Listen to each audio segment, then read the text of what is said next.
Lightyear's journey to cinemas and then Disney Plus was a pretty long and rough journey. It's a part of the extremely popular Toy Story series, and obviously, everyone expected it to be a huge smash. So why did it take the movie 6 weeks to reach Disney Plus? Without wasting another second, let's dive into the details. First of all, let's talk about the response the movie got and some other details. This is the first Pixar movie to go into theaters since the pandemic began. It just hit Disney Plus this Wednesday, more than 6 weeks after its release in cinemas. This was Disney's first attempt at giving Pixar an exclusive run on the screen again. But so far, the response to Lightyear has been very underwhelming. This was enough to make some outlets call it a total bomb. Before this, every Pixar movie from February 2020 onwards skipped theaters to stream on Disney Plus instead. Soul streamed in December 2020,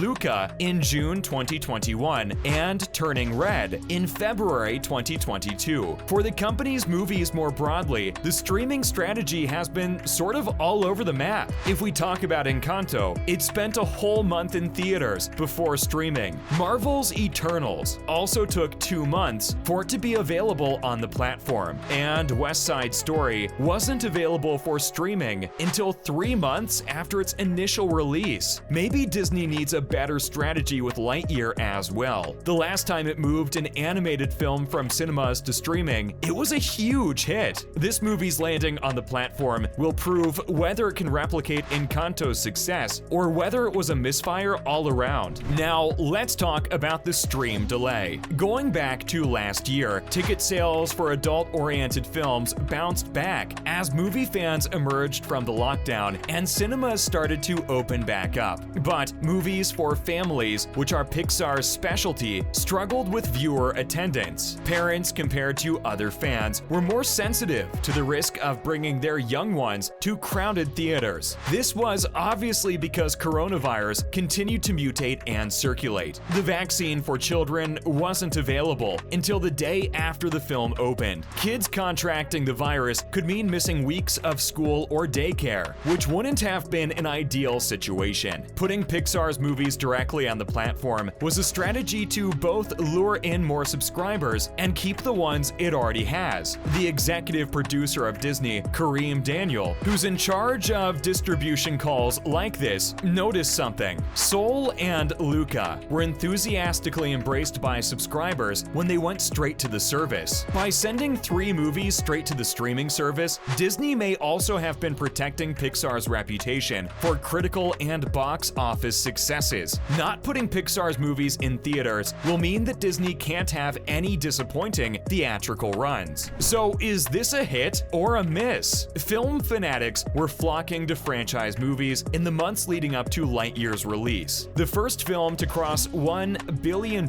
worldwide at the box office was Spider-Man: No Way Home. Top Gun, Maverick, Jurassic World Dominion, and Doctor Strange in the Multiverse of Madness are close as well. Until now, Lightyear's box office take has been super underwhelming. It has grossed only $222 million. At the same stage, Toy Story 4, Pixar's last release, which was free from any pandemic disruption, was just inches away from $1 billion at the box office. It's not like all family movies are struggling. If we talk about Minions: The Rise of Gru, it came out a month after Lightyear, but it has more than tripled the film's worldwide gross. For Encanto, the theatrical exclusive period put a damper on its hype and popularity. It became available on Disney Plus a month later after its release on the 24th of November last year. The subscribers could enjoy it in the comfort of their own homes without any added cost. Do you know that the film's total domestic ticket grosses were just $86 million? What an absolute shock, right? This is even less than Lightyear at the 1-month mark. So the fact that after 6 weeks, the movie is available to stream gives us a lot of hope. Encanto's success story should be taken as a learning move, as its soundtrack also climbed Billboard's music charts to hit #1. The best-known song from the movie, We Don't Talk About Bruno, even became a TikTok meme. But none of this would have happened if Encanto Encanto wouldn't have made it to the streaming service. So, being put up on Disney Plus may have been the rocket boost Lightyear needed all along. It dropped on the streamer on the 3rd of August, and guess what? Families are enjoying the movie and good reviews have been flooding in. Plus, this has also affected the ratings a little bit. With time, more reception is expected. Now onto other news. Firstly, She-Hulk's new Disney Plus release date makes a lot of sense. This is one time we're not green with envy at all. It looks like fans have to wait a bit longer for She-Hulk's MCU debut.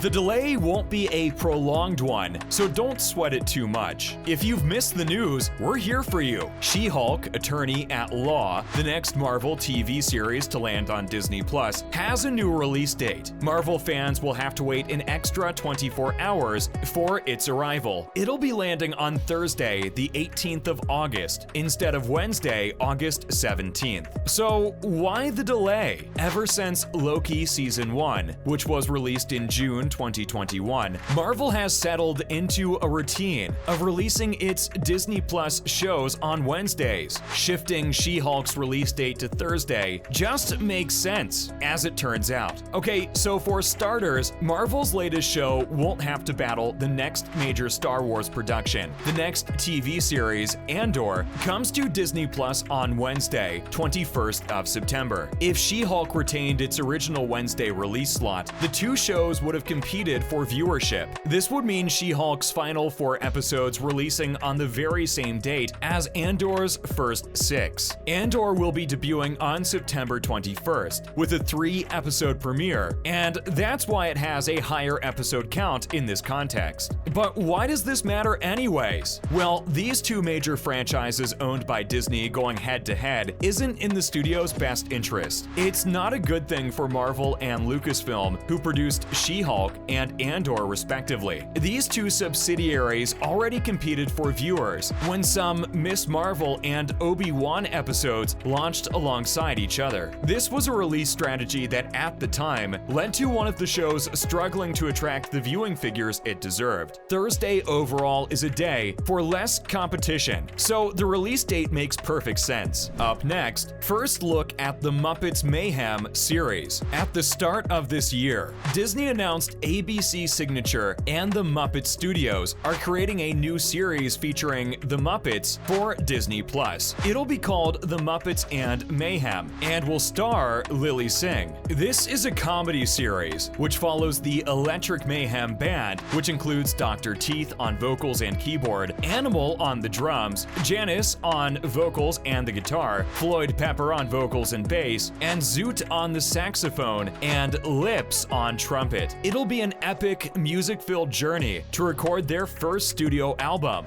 Nora Gibbs, who will be played by Lily Singh, will be a young music executive and will help the band. They'll come face to face with the current music scene as they try going platinum. Having played a number of gigs over the years, this new journey will give the band a chance to be on the road and blow everyone away. As of now, we don't have a release date for the series, but we're hoping it won't be too long before we get to finally enjoy some Muppets content. Lastly, Dancing with the Stars Disney Plus date is revealed. Good news for the fans. Dancing with the Stars is coming back to Disney Plus. So get your dancing shoes on because the streaming service announced the premiere date for the competition. Going into its 31st season, the ballroom dancing reality show combines celebrities with professional dance partners. It'll be making its debut on Disney Plus on September 19th. The news was revealed at the Television Critics Association Summer Press Tour. The reality dance show aired on ABC for 30 whole seasons. In April of this year, it was announced that the show will be making a jump to Disney's streaming platform. The series is a super hit and is hosted by supermodel Tyra Banks and Alfonso Ribeiro.